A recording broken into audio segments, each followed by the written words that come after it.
Theo CNN, một số người Nga đã sát cánh cùng quân đội Ukraine trên chiến trận. Giữa lúc ấy, quân đội Mỹ tung ra kế hoạch mới khi kho dự trữ đạn dược hao hụt vì Ukraine. Ở diễn biến khác, Mỹ đề nghị bán 100 tên lửa Patriot có công nghệ truy đuổi tiêu diệt cho đảo Đài Loan. Trung Quốc đáp trả báo cáo về lực lượng hạt nhân của Lầu Năm Góc. Mỹ và Úc tuyên bố bắt tay đối phó Trung Quốc. Triều Tiên nã pháo ra biển, phản đối Mỹ-Hàn tập trận bắn đạn thật gần biên giới. Theo Yonhap, Hàn Quốc có thể gọi Triều Tiên là kẻ thù trong sách trắng quốc phòng. Một số tin tức xã hội liên quan thảm kịch giẫm đạp Hàn Quốc, 2 cựu sĩ quan cấp cao bị bắt với cáo buộc tiêu hủy bằng chứng. Người dân Bắc Kinh vẫn thận trọng dù các biện pháp phòng Covid-19 được nới lỏng. CDC cảnh báo số ca nhập viện ở Mỹ gia tăng nhanh chóng do cúm. NASA hoàn thành khởi động dự án kế nhiệm chương trình không gian Apollo. Tất cả sẽ có trong chương trình sau đây.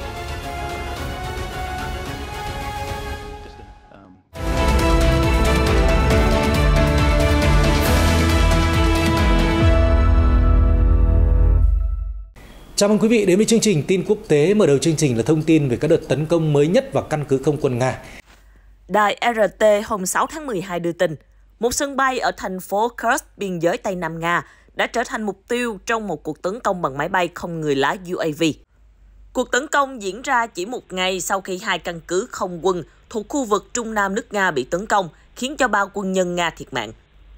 Thống đốc vùng Kursk, Roman Starovot, cho biết trong một bài đăng trên Telegram vào sáng ngày 6 tháng 12 rằng do cuộc tấn công bằng UAV, một bể chứa dầu đã bốc cháy ở khu vực sân bay Kursk. Đám cháy đang được khoanh vùng. Tất cả các cơ quan khẩn cấp đều đã có mặt tại hiện trường. Theo thống đốc, hiện chưa có thương vong nào được ghi nhận.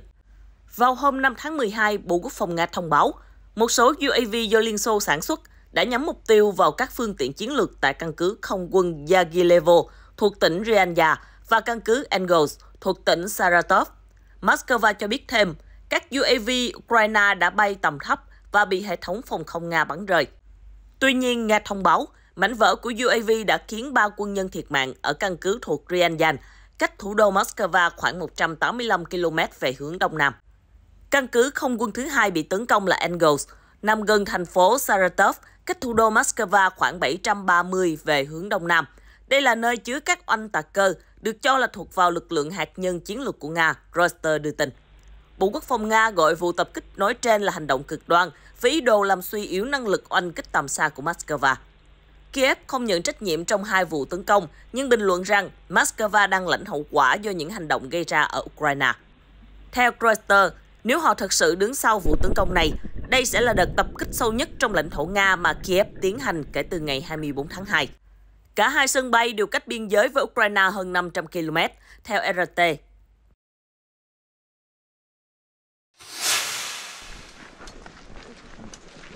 Như chúng tôi đã từng dẫn báo cáo của truyền thông phương Tây và Nga cho rằng binh lính nước ngoài đang chiến đấu cho cả Ukraine và Nga trên chiến trường Đông Âu. Mới đây, đáng chú ý theo đài CNN hôm 6 tháng 12, cũng có một số người Nga cũng sát cánh cùng quân đội Ukraine đối phó với lực lượng của Moscow. Theo đài CNN, vẫn có người Nga đứng về phía Ukraine và chiến đấu vì Ukraine trên chiến trường khốc liệt. Trong một cuộc phỏng vấn với CNN, một người đàn ông Nga giấu tên cho biết ông là một trong hàng ngàn người đang chiến đấu để giữ thị trấn Bakhmut, tâm điểm hiện tại của cuộc xung đột. Người lính tự gọi mình là Sheja giải thích, ngay từ đầu xung đột, trái tim của một người đàn ông Nga thực sự đã nói rằng tôi phải ở đây để bảo vệ người dân Ukraine. Hiện tại cuộc giao tranh giành Bakhmut là điểm nóng nhất của mặt trận, cuộc chiến rất tàn khốc. CNN dẫn lời các quan chức Ukraine cập nhật tình hình hôm 5 tháng 12 cho biết giao tranh vẫn tiếp diễn ở hành lang giữa thành phố Lysychansk thuộc vùng Luhansk và Bakhmut thuộc Donetsk. Người đứng đầu cơ quan quản lý quân sự Luhansk, ông Serhiy Haidai, nói với một kênh truyền hình Ukraine rằng khu vực Donetsk là khó khăn nhất khi Nga quyết tâm kiểm soát được thành phố Bakhmut. Do đó, các khu định cư trải dài từ Lysychansk đến Bakhmut đều quan trọng đối với quân đội Moscow. Theo ông Haidai, lực lượng Moscow đã tổn thất nhân lực và thiết bị quân sự khá nhiều qua các đợt giao tranh ở làng Boloho-Rivka gần Bakhmut. Ông nói quân đội Nga đang muốn vượt qua tuyến phòng thủ của Ukraine và mở ra một hướng tấn công khác để bao vây Bakhmut. Các đợt pháo kích giữa hai bên diễn ra ngày đêm ở làng Boloho-Rivka. Thành phố Lysychansk đã bị Nga kiểm soát hồi tháng 6. Ông Haidai cho rằng việc giải phóng Luhansk là rất khó trong điều kiện thời tiết lạnh giá như hiện nay.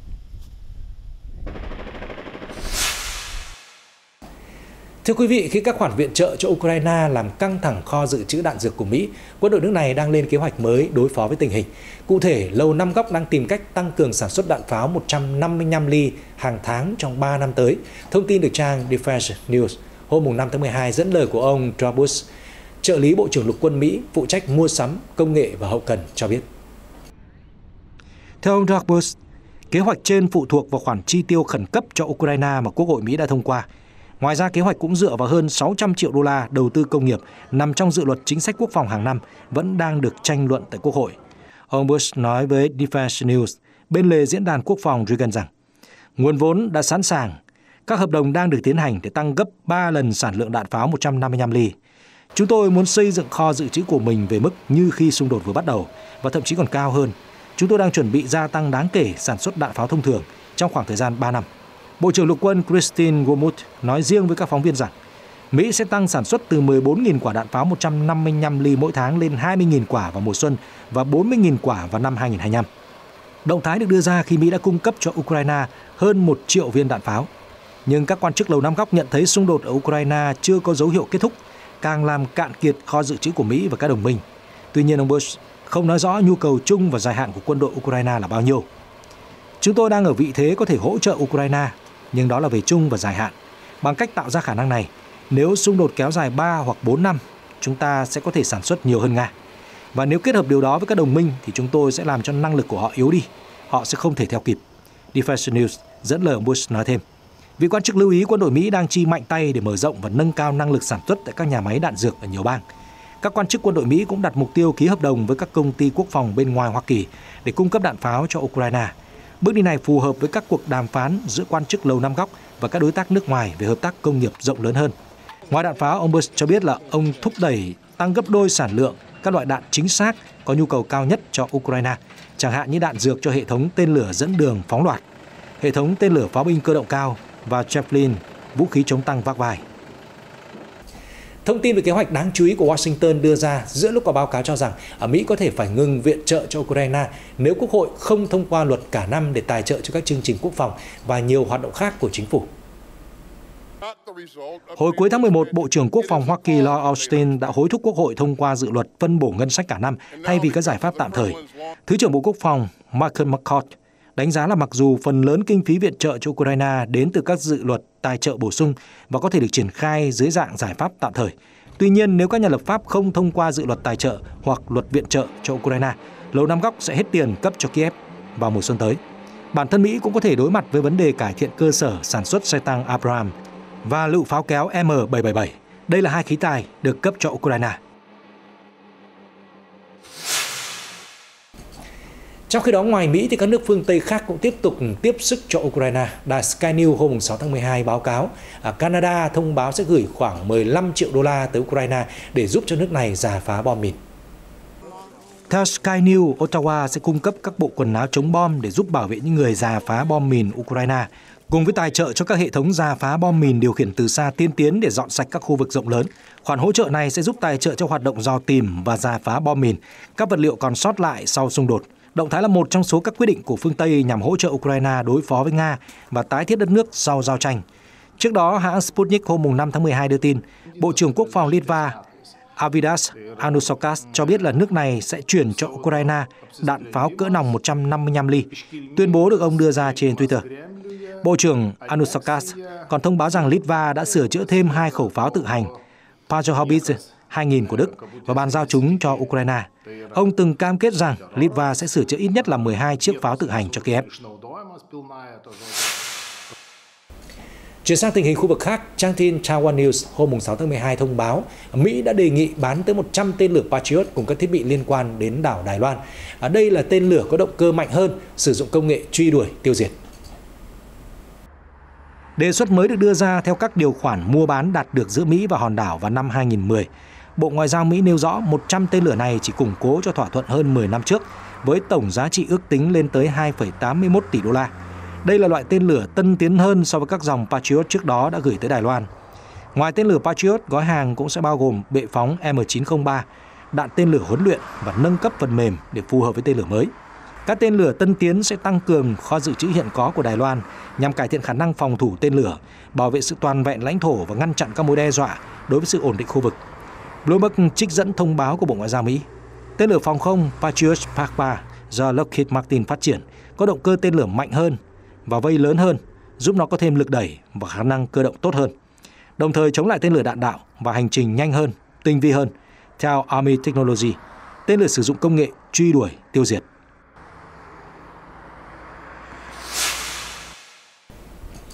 Như chúng tôi đã đưa tin, Bộ Quốc phòng Mỹ hôm 29 tháng 11 đã công bố một báo cáo dự đoán rằng Trung Quốc có thể sở hữu tới 1.500 đầu đạn hạt nhân vào năm 2035.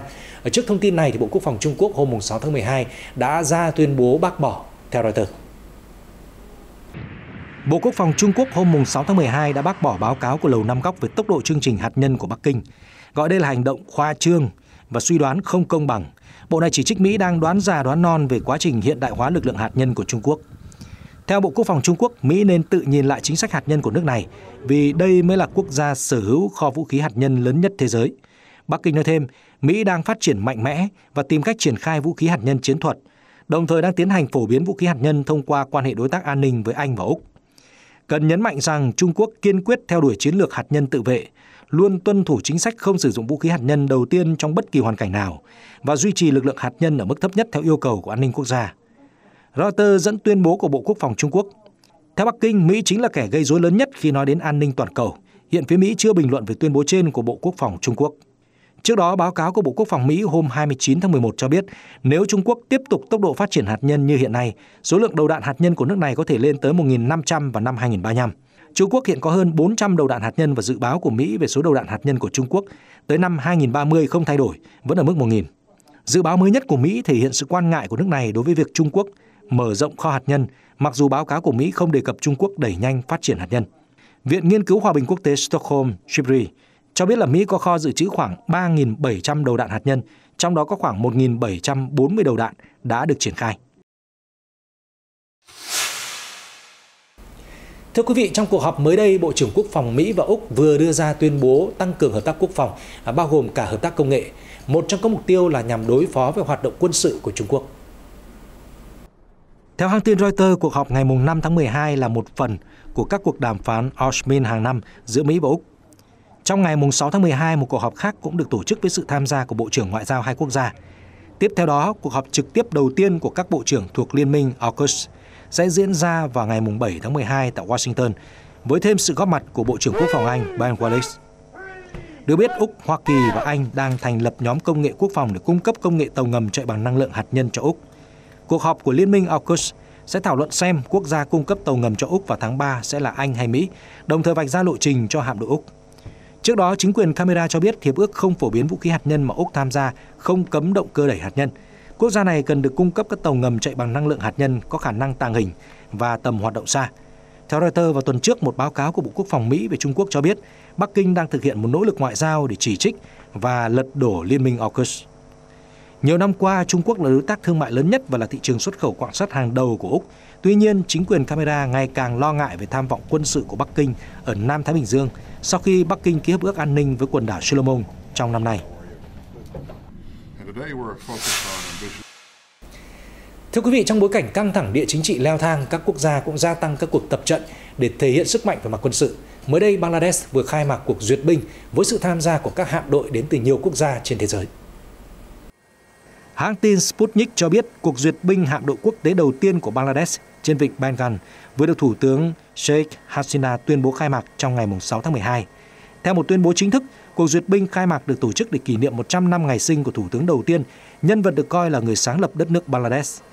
Cuộc duyệt binh sẽ diễn ra từ ngày 6 đến 9 tháng 12, với lời mời được gửi đến 55 quốc gia thân thiện, gồm có Ấn Độ, Nga, Mỹ và một số quốc gia khác trong khu vực. Theo hãng tin Sputnik News, Hải quân Bangladesh cho biết cuộc duyệt binh hạm đội quốc tế 2022 được tổ chức để các lực lượng hải quân tăng cường hợp tác, đồng thời thể hiện sức mạnh và tinh thần ngoại giao thiện chí trên phạm vi toàn cầu.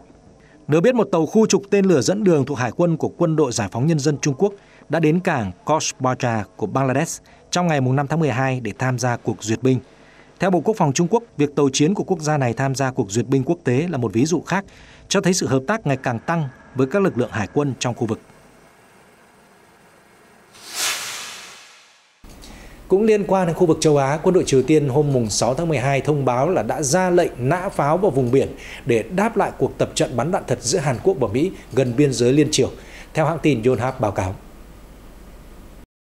Bộ Tổng tham mưu Quân đội Nhân dân Triều Tiên cho biết là họ phát hiện quân đội Hàn Quốc bắn pháo từ nhiều bệ phóng tên lửa ở khu vực tiền tuyến từ khoảng 9 giờ 15 phút sáng 6 tháng 12, hãng thông tấn Trung ương Triều Tiên KCNA cho hay. Chúng tôi lập tức ra lệnh cho các đơn vị pháo binh tiền tuyến phóng pháo ra biển để đưa ra lời cảnh báo mạnh mẽ. Một phát ngôn viên giấu tên của Bộ Tổng tham mưu Quân đội Nhân dân Triều Tiên cho biết trong một tuyên bố. Quan chức này kêu gọi Hàn Quốc chấm dứt ngay các hành động quân sự khiêu khích. Triều Tiên dường như đang đề cập đến các cuộc tập trận bắn đạn thật giữa Mỹ và Hàn Quốc gần biên giới Hàn Triều ở vùng Cheonan. Các cuộc tập trận tiếp diễn vào hôm 6 tháng 12. Các phát súng cảnh cáo được đưa ra một ngày sau khi Triều Tiên bắn khoảng 130 quả đạn pháo vào vùng đệm trên biển phía đông và phía tây hôm 5 tháng 12. Một số quả đạn đã rơi xuống vùng đệm gần biên giới trên biển của Hàn Triều. Seoul đã tố Bình Nhưỡng vi phạm thỏa thuận liên Triều năm 2018. Đây vốn là thỏa thuận được lập ra để giảm bớt căng thẳng giữa hai nước. Cũng liên quan đến Triều Tiên, các nguồn tin chính phủ Hàn Quốc hôm 6 tháng 12 tiết lộ là nước này có kế hoạch khôi phục việc đề cập đến Triều Tiên và quân đội nước này như kẻ thù trong sách trắng quốc phòng. Theo hãng tin Yonhap, tài liệu sẽ được xuất bản vào đầu năm sau. Động thái diễn ra sau các vụ thử tên lửa không ngơi nghỉ của Bình Nhưỡng, trong đó có vụ phóng tên lửa đạn đạo xuyên lục địa vào tháng trước. Một nguồn tin giấu tên nói với Yonhap rằng một cụm từ chỉ Triều Tiên và quân đội của họ là kẻ thù đã được đưa vào bản thảo của sách trắng. Hồi tháng 5, Hàn Quốc đã phát hành tài liệu huấn luyện quân nhân, trong đó thay đổi cách mô tả Triều Tiên là kẻ thù. Trước đó, chính quyền cựu Tổng thống Hàn Quốc Moon Jae-in tránh sử dụng từ kẻ thù khi mô tả quân đội Triều Tiên nhằm giảm căng thẳng và thúc đẩy đối thoại liên Triều. Trong tài liệu huấn luyện năm 2019, Seoul gọi Bình Nhưỡng là mối đe dọa quân sự thực sự. Bộ Thống nhất của Hàn Quốc phụ trách các vấn đề liên Triều cho biết cụm từ kẻ thù nếu được khôi phục trong sách trắng sẽ không báo hiệu sự thất bại trong nỗ lực đối thoại và hòa giải với Triều Tiên. Việc sử dụng cụm từ kẻ thù dựa trên đặc điểm hoạt động của quân đội, một quan chức của Bộ nói với các phóng viên, sự thay đổi không đồng nghĩa là chúng tôi từ chối đối thoại và hợp tác với Triều Tiên. Trong khi đó, vẫn còn phải xem liệu Hàn Quốc có coi quân đội Triều Tiên là kẻ thù chính trong báo cáo quốc phòng hay không, một biểu hiện mạnh mẽ hơn đối với Bình Nhưỡng. Vào đầu tháng 1, khi Triều Tiên bắn một tên lửa đạn đạo, Tổng thống Hàn Quốc Yoon suk yeol đã mô tả nước này là kẻ thù chính trong một bài đăng trên mạng xã hội, tái khẳng định lập trường cứng rắn của ông đối với quốc gia sở hữu vũ khí hạt nhân. Chuyển sang một số tin tức xã hội đáng quan tâm. Đài NHK hôm 5 tháng 12 cho biết là cảnh sát Hàn Quốc đã bắt giữ 2 cựu sĩ quan cấp cao liên quan đến thảm kịch dẫm đạp đêm Halloween ở Seoul. Cả hai bị buộc tội ra lệnh cho cấp dưới tiêu hủy bằng chứng. Sự cố xảy ra ở quận Itaewon, thủ đô Seoul ngày 29 tháng 10, khiến 158 người thiệt mạng. Các chuyên gia tin rằng việc thiếu kế hoạch đảm bảo an toàn vào đêm Halloween là một trong những yếu tố dẫn đến thảm kịch. Theo truyền thông Hàn Quốc, vụ bắt giữ diễn ra hôm 5 tháng 12 đối với các cựu sĩ quan, một người từ cơ quan cảnh sát thủ đô Seoul và một người khác từ sở cảnh sát Yongsan, nơi giám sát Itaewon. Hai người được cho là đã ra lệnh xóa một báo cáo nói về nguy cơ xảy ra tai nạn trong lễ hội Halloween sau khi vụ việc xảy ra. Truyền thông Hàn Quốc nói thêm, đội cảnh sát đặc biệt cũng đang điều tra một quan chức cấp cao của quận Yongsan và một giám đốc sở cứu hỏa.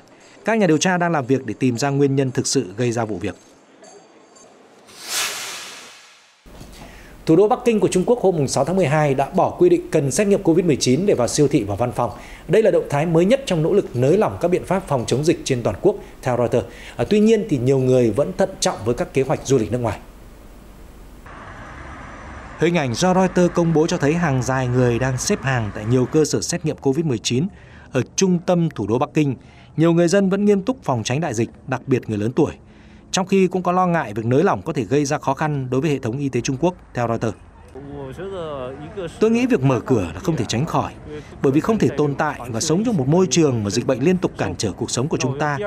Ngoài ra tôi nghĩ thay vì đầu tư quá nhiều nhân lực và nguồn lực vào việc xét nghiệm COVID-19, tốt hơn hết là tập trung cải thiện dịch vụ chăm sóc y tế cơ bản của chúng tôi, một cư dân Bắc Kinh nói với Reuters. Trong khi đó, hãng tin cũng lưu ý một số người dân Bắc Kinh vẫn tỏ ra thận trọng về các kế hoạch du lịch nước ngoài, thậm chí khi Trung Quốc tiếp tục công bố các biện pháp nới lỏng. Theo thông tin từ Reuters, vào hôm 5 tháng 12, Trung Quốc có thể sẽ công bố 10 bước nới lỏng COVID-19 mới vào thứ Tư tuần này. 10 bước này sẽ bổ sung cho 20 bước đã được công bố trước đó vào tháng 11. Các nguồn tin cho biết vào hôm 5 tháng 12 rằng việc quản lý dịch COVID-19 tại Trung Quốc có thể được hạ cấp ngay sau tháng 1 năm tới, từ hạng A xuống hạng B, ít nghiêm ngặt hơn. Ủy ban Y tế Quốc gia Trung Quốc vẫn chưa phản hồi thông tin này với Reuters.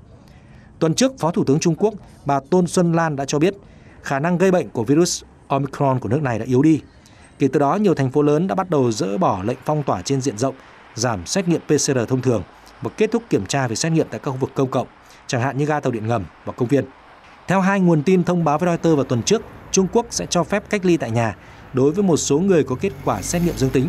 Đây sẽ là một sự thay đổi quan trọng trong chiến lược từ đầu năm nay, bởi trước đó toàn bộ cộng đồng có thể bị phong tỏa, thậm chí là trong nhiều tuần khi phát hiện một trường hợp dương tính.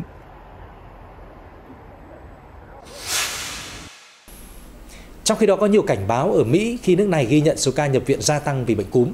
Người đứng đầu Trung tâm Kiểm soát và Phòng ngừa Dịch bệnh Hoa Kỳ CDC hôm 5 tháng 12 cho biết Mỹ đang trải qua tỷ lệ nhập viện do cúm cao nhất trong một thập kỷ, xét trong thời điểm này của năm.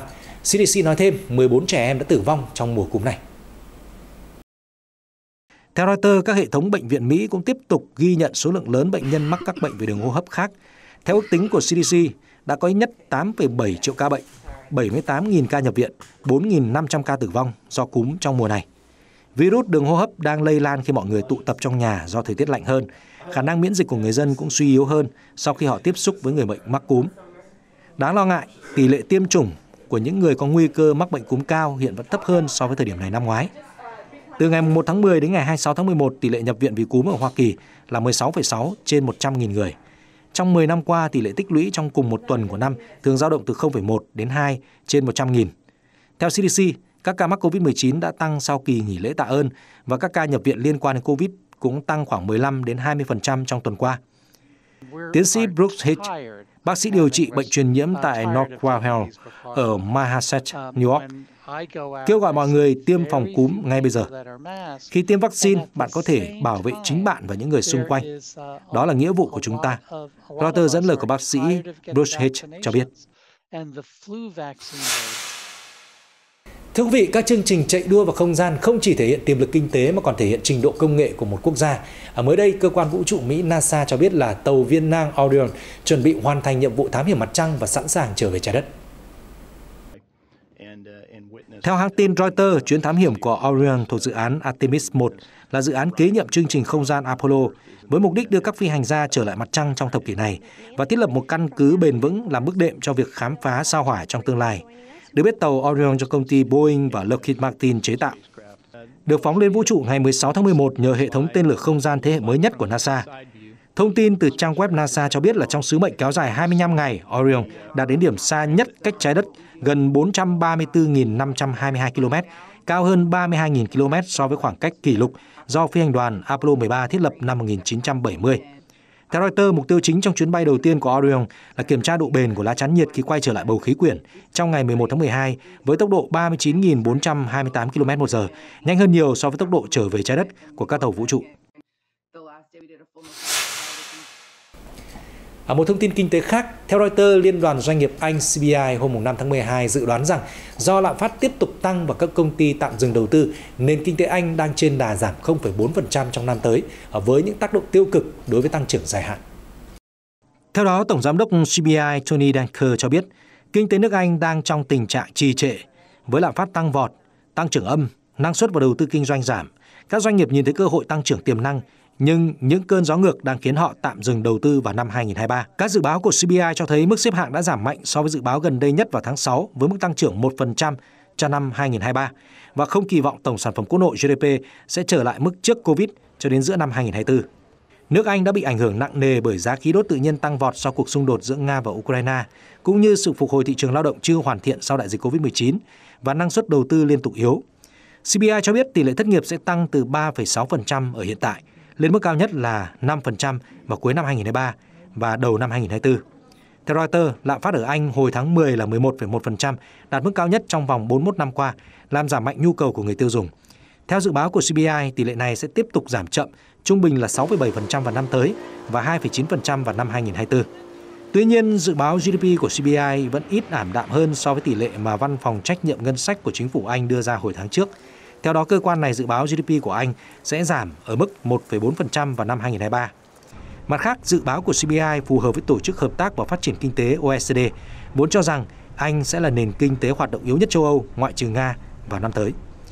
CBI dự kiến đầu tư kinh doanh vào cuối năm 2024 sẽ thấp hơn 9% so với mức trước đại dịch và sản lượng trên mỗi công nhân sẽ giảm 2%. Để tránh điều này, CBI đã kêu gọi chính phủ điều chỉnh hệ thống chính sách nhập cư của Anh hậu Brexit linh hoạt hơn và đưa ra các ưu đãi thuế lớn hơn cho các nhà đầu tư. Chúng ta sẽ chứng kiến một giai đoạn tăng trưởng chậm đối diện với các cuộc khủng hoảng tài chính và bất ổn xã hội nếu không hành động. GDP là một hệ số nhân đơn giản của hai yếu tố, con người và năng suất.